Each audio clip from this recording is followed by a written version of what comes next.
नमस्कार, मैं उन्हें स्वागत करता हूं आपको अपने इस यूट्यूब चैनल पे। दोस्तों, अपन लोग कुछ चुनिंदा प्रश्न पढ़ रहे हैं, डिफ़िकल्ट लेवल के पढ़ रहे हैं, जो कि आपके CBT 2 यानी कि RRB NTPC के CBT 2 में आने की संभावनाएं हैं। पहला क्वेश्चन की ओर बढ़ते हैं। पहला क्वेश्चन है, किस नदी को वैदिक काल में सदा नीरा के नाम से जाना जाता है? सदा नीरा मतलब कि हमेशा उसमें जल भरा रहेगा। ठीक है। अब किस चीज़ में जल हमेशा भरा रहेगा? कोई अगर घड़ा में आपने रखा है जल, तो इसमें हमेशा सदा नीरा यानी कि हमेशा नीरा रहेगा। कब? जब इसको ढक के रखेंगे। नहीं ढकेंगे तो उड़ जाएगा, तो यानी कि गंधक। ठीक है, इसको सदा नीरा कहा जाता था। अगला क्वेश्चन की ओर बढ़ते हैं। ये ट्रिक है जो कि याद करने का। अगला क्वेश्चन है, ऋग्वेद में मरुस्थल के लिए किस शब्द का प्रयोग किया जाता था? आपके ऑप्शन है धन्व, बालू, रेगिस्तान, धौ। तो देखिए, अगर हम बात करें मरुस्थल को, मरुस्थल में धान नहीं होगा बे।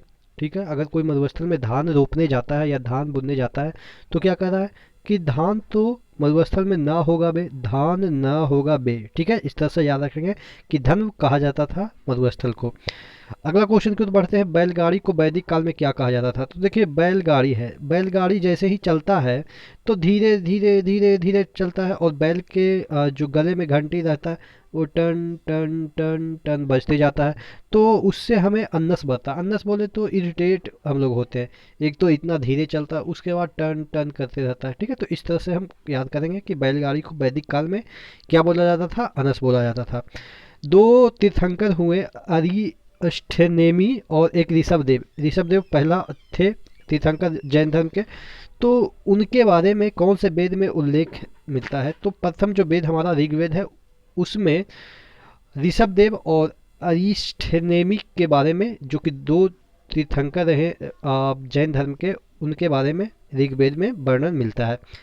प्रथम तीन आश्रम, जैसे कि कोई भी आदमी होता है उसके तीन आश्रम होते हैं। पहला बाल आश्रम, गृहस्थ आश्रम और वानप्रस्थ आश्रम। कहने का मतलब, एक जो खेलने कूदने वाला युग, एक कमाने वाला युग यानी कि बाल बच्चे दार हो गए, उसके बाद जब बूढ़े हो गए तो वो वानप्रस्थ यानी कि वन की ओर हम लोग चले गए, और वहीं पे जो भी है अपना संपूर्ण जीवन वहीं पे व्यतीत करके वहीं पे मर गए। तो तीन तरह के आश्रम के बारे में कहा गया है।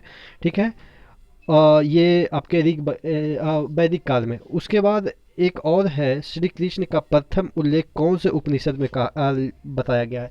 यानी कि हमारे तीन आश्रम और श्री कृष्ण के बारे में जो छंदोग्ध उपनिषद है उसमें बताया गया है। याद कैसे करेंगे? ये श्री कृष्ण भगवान को छलिया कहा जाता था, तो इस तरह से हम याद करेंगे।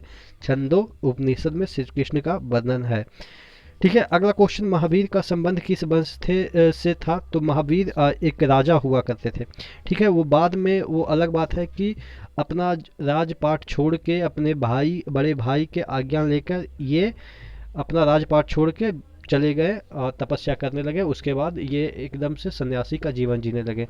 तो ये कौन से राजवंश के थे? जागरिक राजवंश के थे। याद कैसे करेंगे? याग्रिक या जागरिक पढ़ेंगे। याद कैसे इस तरह से करेंगे कि लोगों को ये जागरूक करने चले गए। ठीक है, लोगों को ये जागरूक करने चले गए। महावीर की मृत्यु के बाद कौन सा जैन धर्म का या जैन संघ का अध्यक्ष बना? तो महावीर जो कि 24वें तीर्थंकर रहे। उसके बाद सुधर्मन, यानी कि अब ये धर्म की रक्षा कौन करेंगे? सुधर्मन करेंगे। ठीक है, सुधार करेंगे या इस तरह से, क्योंकि महावीर जाएंगे तो थोड़ा सा अराजकता फैल सकती है, तो उसको सुधार कौन करेगा? सुधर्मन करेंगे। बुद्ध ने उरुबेला, जिसे हम बोध गया अभी कहते हैं, में निरंजना नदी, निरंजना जिसे फल्गु नदी भी हम कह सकते हैं, अभी फल्गु नदी कहा जाता है, नदी के तट पे तपस्या करने के बाद किसके हाथों से खीर खाया था? तो तपस्या कर रहे थे, उसके बाद इन्होंने सुजाता के हाथों से खीर खाया था। ठीक है, ध्यान रखिएगा।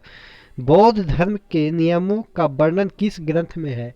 जो बौद्ध धर्म में बहुत सारे नियम कानून होते हैं ना, तो उसका वर्णन विनय पिटक में है। अब याद कैसे करेंगे? देखिए, विनय एक लड़के का नाम होता है, और अगर उसको नियम कानून नहीं पता होगा तो लोग उसको पीटेंगे। कहीं भी जाता होगा और उसको नियम कानून वहाँ के बारे में नहीं पता होगा तो वो पीटेंगे विनय को। तो इस तरह से याद रखेंगे, बौद्ध धर्म के जो आपके नियम कानून है उसका वर्णन विनय पिटक में। और सूत पिटक में क्या है? देखिए, जितने भी पिटक है वो बौद्ध धर्म से रिलेटेड है। सूत पिटक में है कि सूत किसको कहते हैं? सूत पुत्र कर्ण को कहते हैं। ठीक है, तो वो जो वचन दे देता था कि हम, उसने वचन दिया था कि हमारे से जो भी कोई मांगेगा हम दान जरूर देंगे। ठीक है, तो यानी कि इसमें वचनों का संग्रह है। ठीक है, विचारों और वचनों का संग्रह किसमें है? सूत पीटक में। इस तरह से याद रखेंगे। और अभी यहाँ पे एक और है, अधिधम्म पीटक, बौद्ध दर्शन का वर्णन है। और अंगुत्तर निकाय में 16 महाजनपद का वर्णन है। तो इस तरह के प्रश्न पूछे जाते हैं कि दर्शन का वर्णन किस में है, अधिधम्म पीटक या विनय पीटक, सूत पीटक या अंगुत्तर निकाय में है। तो इस तरह से क्वेश्चन आपके पूछे जाएंगे। नेक्स्ट वीडियो मिलते हैं, तब तक के लिए धन्यवाद।